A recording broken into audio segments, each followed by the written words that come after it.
Naquele 17 de outubro de 86, o presidente do Comitê Olímpico Internacional, o espanhol Juan Antonio Samaranch, comunicava a escolha de Barcelona como sede dos Jogos Olímpicos de 92. Estava lançado o desafio que o povo catalão enfrentou com muito trabalho e dedicação. O resultado de todo esse esforço será visto por mais de 1 bilhão de pessoas em todo o mundo. Para garantir a nitidez de cada prova, de cada recorde, os espanhóis criaram a RTO, a Rádio Televisão Olímpica. As imagens virão dos locais de competição até o centro de TV em Montjuïc. De lá, começam a subir até as estações rastreadoras nas montanhas. Dali em diante, para a imagem chegar até você, é trabalho dos satélites. Barcelona promete a melhor cobertura audiovisual de todos os tempos.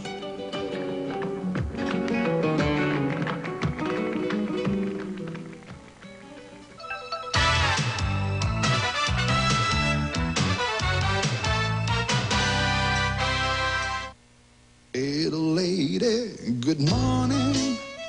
A good morning begins after a good night. I'm here inside a phone booth. I'm down to my last dime. I'm going. Bom dia começa com uma boa noite. O novo Mods aderente noturno é 3 dedinhos maior que os outros. Você tem muito mais proteção e segurança durante a noite. Mods, evolui com você. Puma desafia você a praticar estes esportes.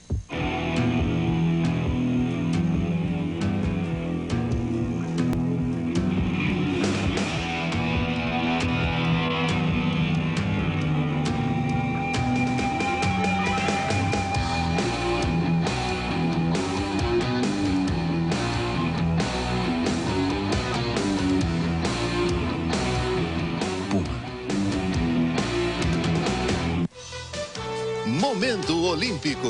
Oferecimento Sadia. Sempre livre.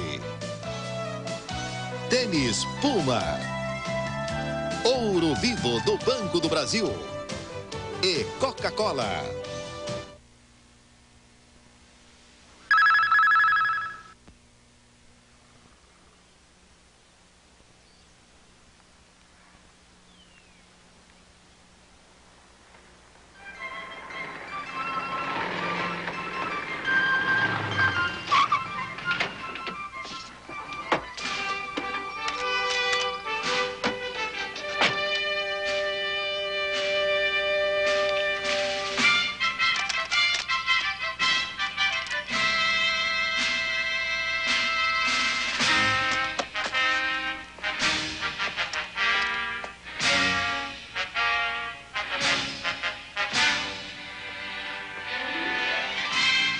Mas que diabo?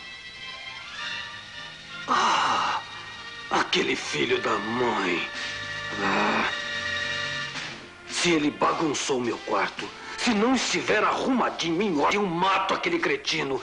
Vai levar uma surra.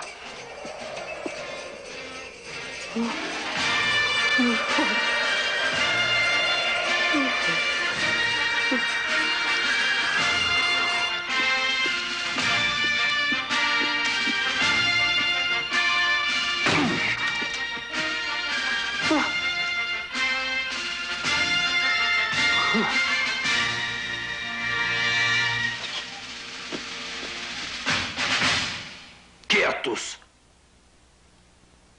Chet? Cadê meu irmão?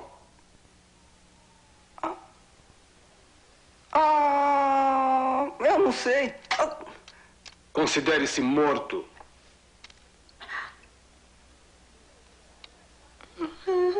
Ei, Chet, para com isso. Isso aí é o nariz dela e ela não tem nada a ver com isso. She's alive. Alive! Weird science.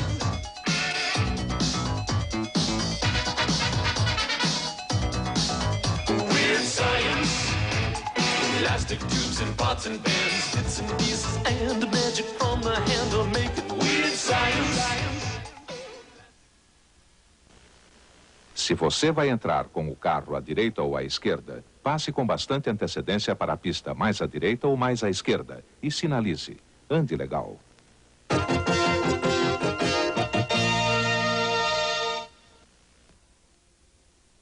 Atenção, emissoras da Rede Globo. 5 segundos para o próximo programa.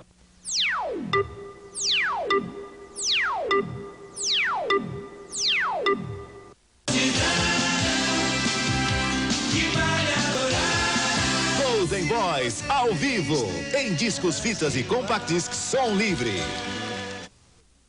O governo estuda um abono para o mínimo e pensa em criar o salário regional. Cheque sem fundo pode ter multa de quase 40 mil cruzeiros. O procurador-geral da República diz que pode pedir o sequestro dos bens do ex-ministro Antônio Magri. O presidente George Bush assegura o direito de tentar a reeleição nos Estados Unidos e vai enfrentar o candidato mulherengo que finge que é Kennedy. Estes são os destaques desta noite no Jornal da Globo. E vamos ver agora o resumo das principais notícias do dia. A cólera mata uma pessoa em São Luís do Maranhão. E em Pernambuco já são 217 casos confirmados. Governadores nordestinos vão ao ministro Adib Jatene para pedir ajuda no combate à doença. Os senadores decidem instalar uma CPI para investigar o parcelamento de dívidas previdenciárias. Um assessor garante: o general Agenor foi informado sobre as denúncias de corrupção envolvendo o ex-ministro do Trabalho. Sai a ajuda do governo para as micro, pequenas e médias empresas. 120 bilhões de cruzeiros.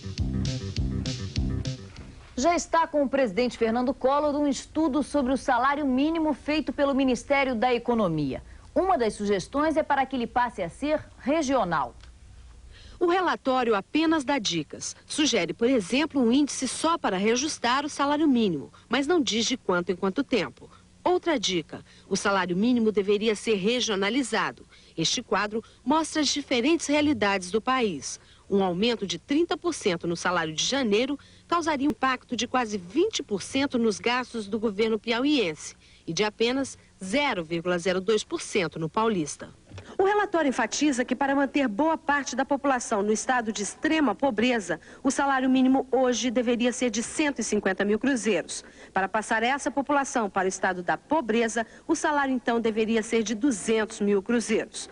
Mas tudo isso ainda vai ser transformado em projeto de lei pelo governo e depois encaminhado aqui para o Congresso Nacional, que é quem vai dar a palavra final sobre a política do salário mínimo. E como esse processo pode demorar muito, já se fala até na possibilidade de dar mais um abono aos trabalhadores no mês de abril. Nós levaremos alternativas para discutirmos juntamente com a área econômica para que possamos minimizar os efeitos da inflação que tem sido realmente devastadora sobre os salários. Mas para evitar o abono e a demora na definição, alguns deputados resolveram não esperar pelo governo. Conseguiram colocar na pauta do dia um projeto que já estava no Congresso e esperam votá-lo ainda este mês.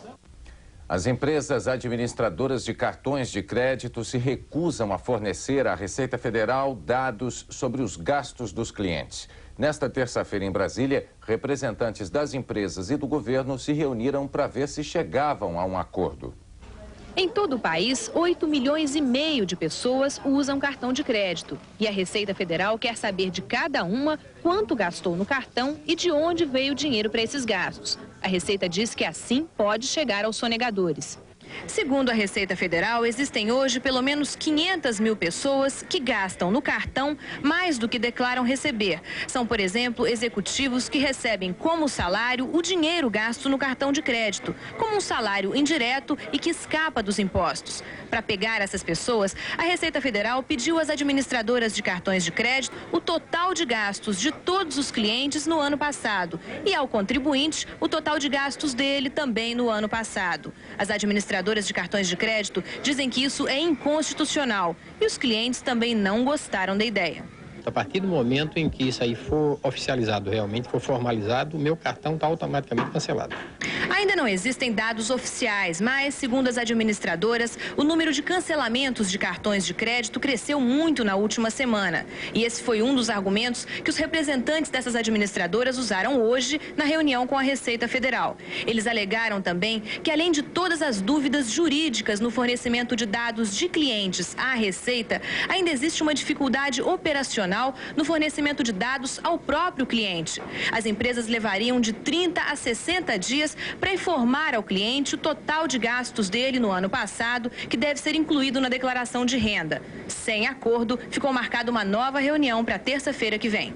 Nós entendemos que o nosso direito de obter as informações está respaldado na legislação que trata do imposto de renda e nós vamos solicitá-las. Nós iremos, pela via judicial, contestar a solicitação da Receita e, na falta de decisão, nós, evidentemente, não prestaremos as informações solicitadas. Na segunda-feira, o Banco Central vai castigar os passadores de cheques sem fundos. Joelmir Betting. A emissão de cheques sem fundo vem crescendo em todo o Brasil nos últimos 90 dias. Em Brasília, por exemplo, o total dos cheques não honrados saltou de 72 mil em dezembro para 112 mil agora em fevereiro.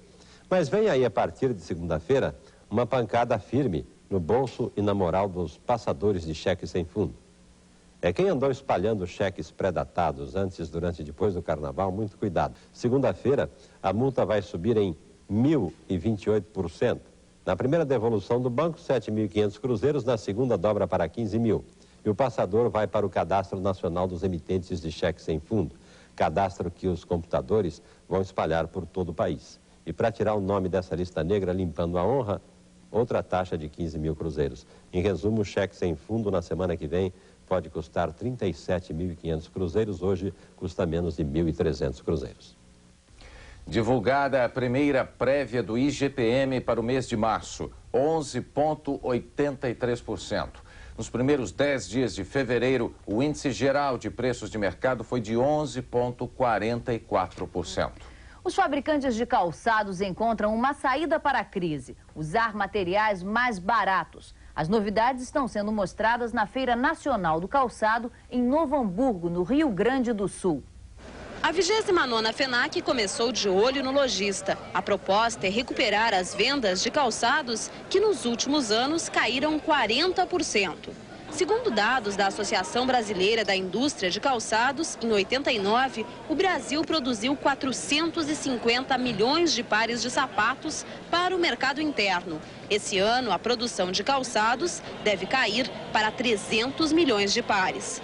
Dos 300 milhões de pares de calçados fabricados com vistas ao mercado interno, apenas 50% são sapatos de couro. O resto é fabricado com matéria-prima alternativa, como o sintético, o plástico, a borracha e principalmente o tecido. Nós temos a certeza de que um produto alternativo alcança aquele poder aquisitivo que não pode mais hoje comprar um sapato de couro. Seria a saída para a indústria do calçado, esses materiais alternativos? É a saída, com certeza. Esse ano se fez exatamente isso e a razão de que nós estamos ativando as nossas vendas é justamente porque nós temos preços compatíveis hoje com o bolso do consumidor. Veja a seguir, a irmã Dulce vive a pior crise desde que foi internada há mais de um ano. A violência causa horror numa pequena e pacata cidade do interior de São Paulo. Para evitar o cólera, é preciso muita limpeza. Evite tomar banho em água que você sabe que está contaminada. Não beba dessa água. Lave as mãos com água e sabão antes de preparar os alimentos, antes de comer e depois de ir ao banheiro. Se você não tem latrina, enterre as fezes para evitar moscas, porque elas contaminam tudo. Os alimentos devem ser bem cozidos e preparados na hora. Evite alimentos expostos na rua. If you know English, you can go anywhere in the world. Sure, because all the world speaks English. Curso de Inglês Globo. And the instructions will be transferred tomorrow. Please send a fax. Sure. Aqui nós usamos inglês todos os dias. Você também pode aprender facilmente. Curso de Inglês Globo. Um método audiovisual simples e eficiente com testes e certificado de conclusão. Com número 1 grátis, fita cassete e um dicionário. E o serviço de consultas Hotline. Um professor à sua disposição. Curso de Inglês Globo.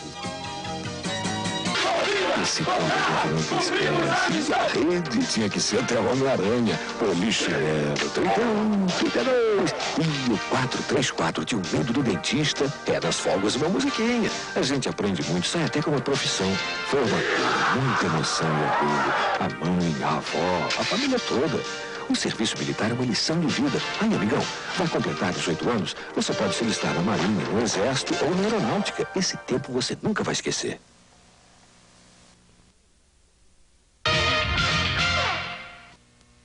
É muito grave o estado de saúde de Irmã Dulce. Faz 1 ano e 4 meses que ela está...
Nós tivemos um problema técnico, desculpem. É muito grave o estado de saúde de Irmã Dulce. Faz 1 ano e 4 meses que ela está internada no Hospital Santo Antônio, em Salvador, com problemas respiratórios e renais. Nas últimas 24 horas, Irmã Dulce enfrentou a pior crise desde que foi internada. Durante todo o dia, várias pessoas estiveram na capela do hospital rezando por Irmã Dulce. No final da tarde, o padre Roque celebrou uma missa onde estavam presentes parentes da freira e funcionários do Santo Antônio. As funções vitais de Irmã Dulce estão se deteriorando a cada dia. Ela está com o corpo todo inchado porque não está conseguindo eliminar líquidos. Hoje, das 7 horas da manhã até agora à noite, Irmã Dulce só urinou 250 ml. Isso mostra que os diuréticos, mesmo em doses excessivas, não estão fazendo os rins reagirem. Por causa disso, Irmã Dulce já está com o corpo pesando mais 20 quilos e os edemas estão atingindo, inclusive, o cérebro. Por causa do edema cerebral, Irmã Dulce está tendo muitas convulsões. Segundo o último boletim médico, a freira está com falência cardiocirculatória e vários órgãos vitais já não funcionam. Um assalto violento abalou hoje os moradores de Cerquilho, uma pacata cidade do interior de São Paulo. Os assaltantes mataram o vigia de um banco, fizeram um refém e trocaram tiros com a polícia. Eram pouco mais de 11 horas quando 6 homens entraram no banco, dando tiros para cima com revólveres e espingardas. Eles obrigaram o gerente a abrir o cofre, de onde pegaram mais de 100 milhões de cruzeiros. Antes de sair do banco, mataram com 2 tiros o vigia Josué Domingues de Sales, de 25 anos, e levaram um cliente como refém. Logo depois que os ladrões saíram do banco, 2 carros da polícia passaram a persegui-los, avisados por pessoas que assistiam a tudo. Aí começou um tiroteio que só foi terminar na entrada da cidade de Tietê, a 6 quilômetros daqui. Lá, os assaltantes ficaram sem combustível. 2 foram mortos pelos policiais, 2 foram capturados e outros 2 conseguiram fugir por um matagal, levando parte do dinheiro. Só depois disso tudo foi que o refém conseguiu respirar aliviado. Eu pensei que fosse morrer, pensei. Saíram da lá dando tiro nas polícias. A polícia do interior e de São Paulo passou a tarde toda procurando os fugitivos nas fazendas e até um helicóptero foi acionado. Newton Carlos Barreto e Eduardo Gervásio estão presos na cadeia de Tietê. Com eles foram apreendidos 7 revólveres calibre 38, 2 espingardas calibre 12 e munição. Uma das avenidas mais conhecidas do Rio de Janeiro chama-se Brasil. É imensa, mal conservada e perigosa. Nesta terça-feira, a porta de entrada do Rio foi tomada por manifestantes, amigos e parentes de vítimas dos atropelamentos. E a Avenida Brasil ficou ainda mais perigosa. Moradores de um bairro da Zona Norte começaram o dia com a ideia de parar a avenida. Armaram barreiras de paus, pedras, pneus. O primeiro resultado foi o congestionamento. O segundo, a chegada da polícia. E a manifestação pela construção de uma passarela virou um ato de desafio aos policiais. Com o cacetete na mão e não se sabe o que na cabeça, os PMs tentaram liberar a pista, batendo nos obstáculos humanos. Este é o comandante da operação, o responsável pelo controle da tropa. É dele o primeiro tiro para o alto. Um subordinado segue o exemplo, usa uma escopeta e assusta o comandante. O terceiro se anima e dispara a metralhadora. O que já era perigoso foi ficando insustentável. A polícia que chegou para controlar descontrolou-se. E os tiros que eram para o alto mudaram de direção. Primeira dúvida. O que é que estava na mira do revólver do major? Segunda dúvida. Que ideia lhe frequentava a cabeça ao puxar o gatilho? Terceira dúvida. Numa situação como essa, não seria o caso de alguém chamar a polícia? Veja a seguir. A Procuradoria da República pode pedir o sequestro dos bens do ex-ministro Magre. O Congresso volta a funcionar, mas votação que é bom ainda pode demorar.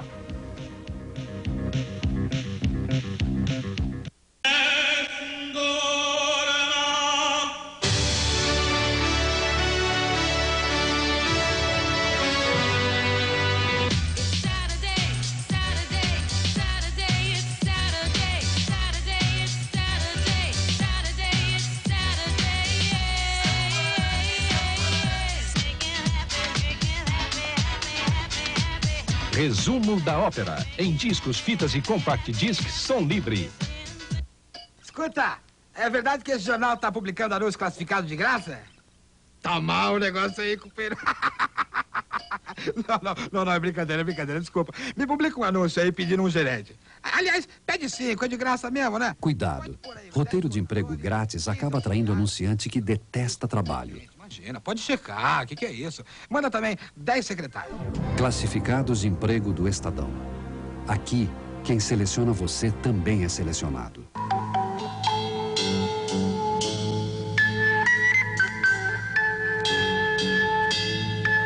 Você deve estar achando estranho eu tanto tempo afastado. Mas eu estava passando e resolvi entrar. Eu sei que as coisas não caem do céu. Por isso eu vim aqui para conversar. Aliás, o que você acha de... Eles tinham estilos de vida diferentes e acabaram se encontrando para viver uma história diferente. Campeões de bilheteria, hoje, depois do Jornal da Globo. Globo e você, tudo a ver.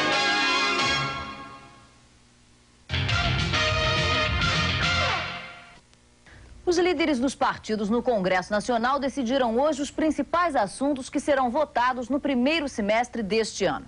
Mas um impasse entre os partidos que apoiam o governo e o PMDB pode acabar impedindo a aprovação de qualquer projeto. Foi fácil determinar os 11 itens que vão ser votados ao longo deste semestre.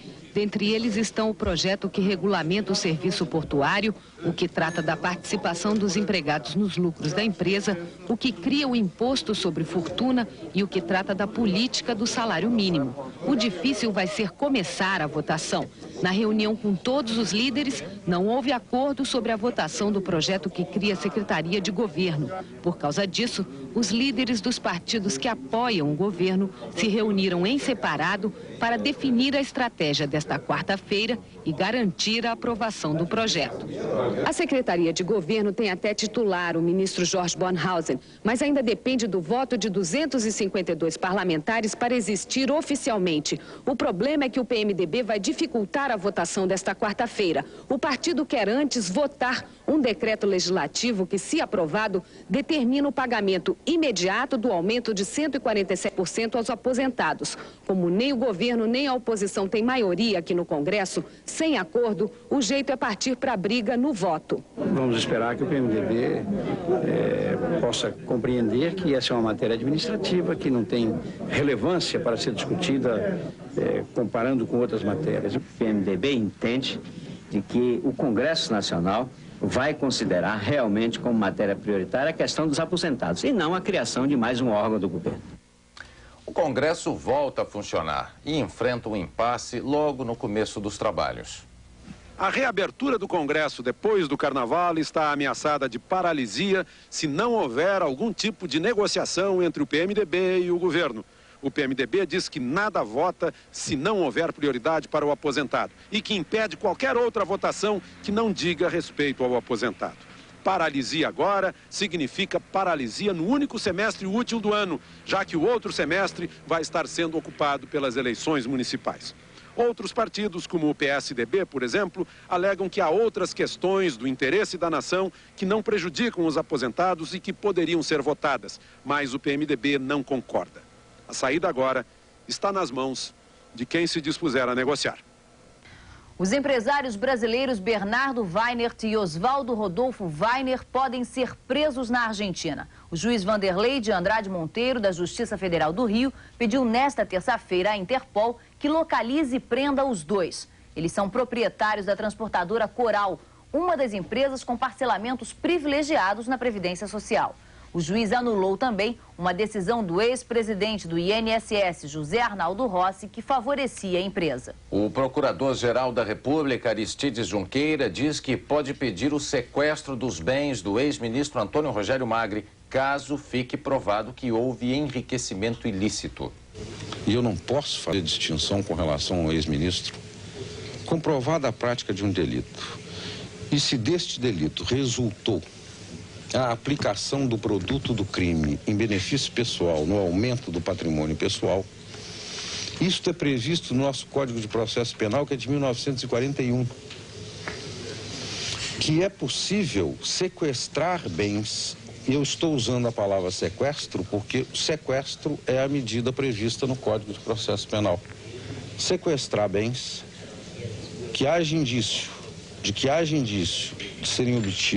terem sido obtidos com produto do crime ou dos crimes, para que haja o ressarcimento do dano. Mas o Procurador-Geral da República não acredita que o ex-ministro Antônio Rogério Magri venha a ser preso por corrupção. Aristides Junqueira disse o seguinte: dificilmente alguém vai para a cadeia neste país por crimes contra a administração pública por causa das deficiências da nossa lei penal. O litoral do estado do Rio inspira um pintor do Ceará. Carmélio Cruz expõe numa galeria carioca quadros que reproduzem a luminosidade do sol na paisagem fluminense.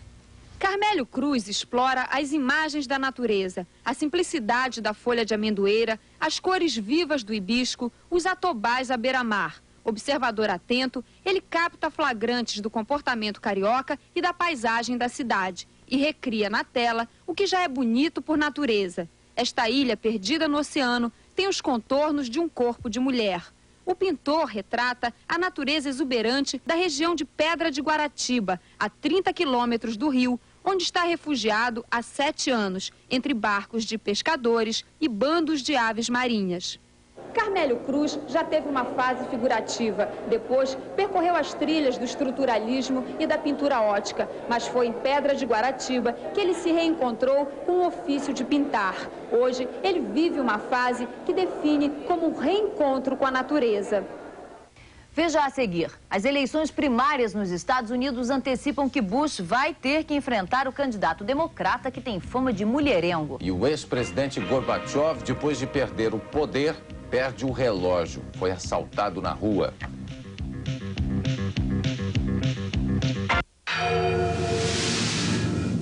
Ele fez da vida uma sinfonia emocionante. Ele pintou com a música o retrato de um país. Villa-Lobos. Sua vida, sua obra, sua genialidade. Em cartaz de segunda a sexta, no Museu Villa-Lobos. Quando você estiver no Rio, visite essa emoção. Eu fui amigo do Villa-Lobos. Continuo amigo do museu. Fundação Roberto Marinho. Falar em circo, eu estou me lembrando da minha infância em Bagé, que era uma festa a chegada do circo, como também eram as companhias de teatro. Então, eu acho que era a força do espetáculo ao vivo. Eu tenho a impressão que esses espetáculos de circo e de teatro me ajudaram muito no meu trabalho de pintura depois, essa coisa de soltar a imaginação.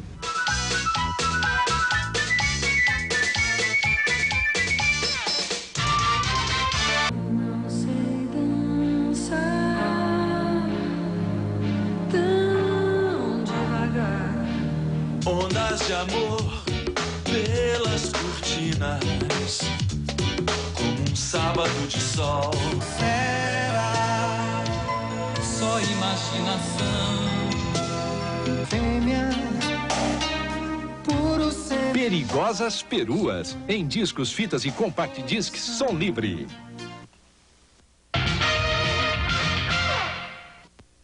As projeções das 4 maiores redes de televisão dos Estados Unidos apontam a vitória do republicano George Bush e do democrata Bill Clinton nas eleições da Flórida, um dos 11 estados que realizaram primárias na super terça. A Flórida e o Texas são os estados de maior peso nesta etapa.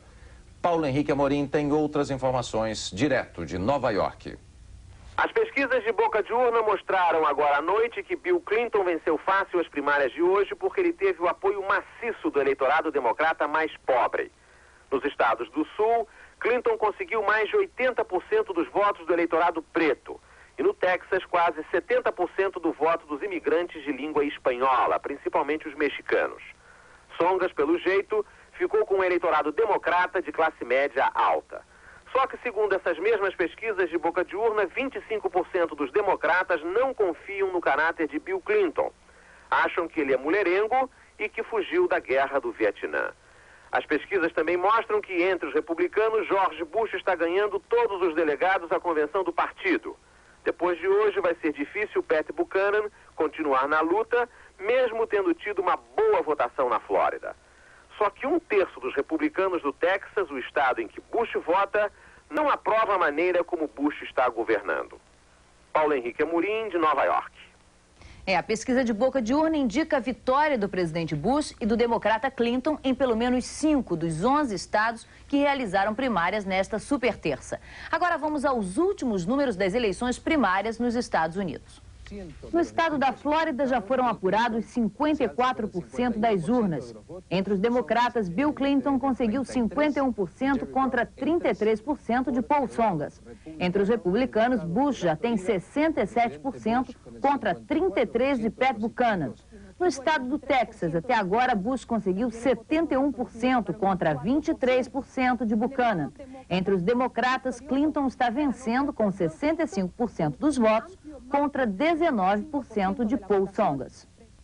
O estado do Texas registrou um dos maiores índices de abstenção nesta superterça. 75% dos eleitores não foram votar. O Texas tem uma população de quase 17 milhões de habitantes e a estimativa é de que menos de 2 milhões foram às urnas. Os resultados da super terça praticamente confirmam George Bush como candidato republicano à presidência dos Estados Unidos. Agora é definir quem será o grande adversário democrata e pode tirar o poder das mãos de Bush. Com as suas vitórias nas eleições primárias de terça-feira, Bush já é o candidato oficial do Partido Republicano. Mas seu prestígio está fortemente abalado porque seu adversário, Pat Buchanan, continua lhe subtraindo considerável parcela do eleitorado. Parcela essa que é indispensável a Bush para se reeleger em novembro. É um sério problema para o presidente. E Buchanan é uma sarna. Entre os democratas, Bill Clinton tomou a dianteira. Mas as suas vitórias foram, na maioria, no Sul, de que ele é filho e filho direto. As únicas primárias importantes de terça-feira foram Texas e Flórida. Ainda restam as de Michigan, Illinois, Nova York e Califórnia. Estas são imensas e quem ganhá-las terá finalmente o prêmio de ser o adversário contra Bush. E na próxima terça-feira, mais 5 estados americanos realizam eleições primárias. Ele já foi um dos homens mais poderosos do mundo. Perdeu o posto, mas conservou o prestígio e em todo o planeta. Nesta terça-feira, ele estava em viagem quando, no meio do povo, teve o relógio de pulso furtado. Adivinhe onde foi? Central do Brasil? Ayangabaú? Nada disso. Foi numa pacata cidade no norte da Alemanha. Estamos falando de ninguém menos do que Mikhail Gorbachev. O antigo líder da ex-União Soviética parece não estar mesmo com sorte. Depois de se livrar de um golpe de Estado, Gorbachev, ou Gorba para os íntimos, acabou mesmo perdendo o poder. Sem a coroa, ou melhor, o chapéu dos velhos líderes soviéticos, Gorba por pouco não perde a própria identidade. Quiseram tomar a sua fácil comunicação com a comunidade internacional. Quase deixaram o prestigiado líder na chuva. E agora tem o relógio de pulso furtado na multidão. Mas como um estadista acostumado a resistir a pressões por todos os lados, ele vai saber continuar o Gorbachev de sempre, talvez ainda mais livre, pelo menos da ditadura dos ponteiros. O Jornal da Globo termina aqui. Uma boa noite para você. Boa noite, até amanhã. EPTV Campinas, amanhã, 7 horas. Bom dia, Brasil.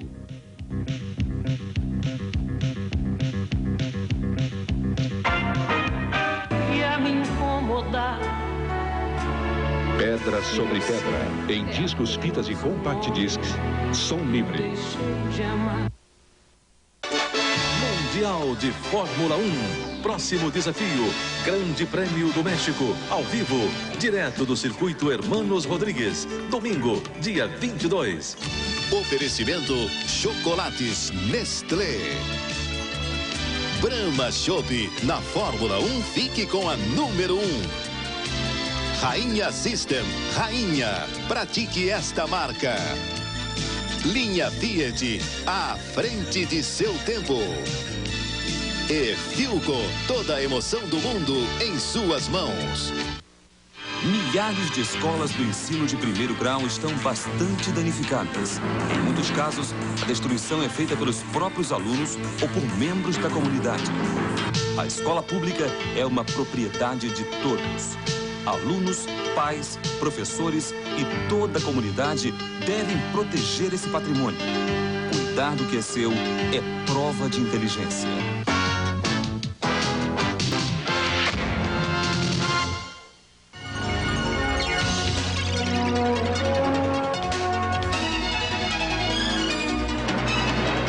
Globo e você, tudo a ver. Vem aí, Oscar 92. Domínio cruel. Durante a Segunda Guerra, a luta de uma mulher em defender o seu país e manter o seu amor. Jodie Foster em Domínio Cruel, Globo Vídeo.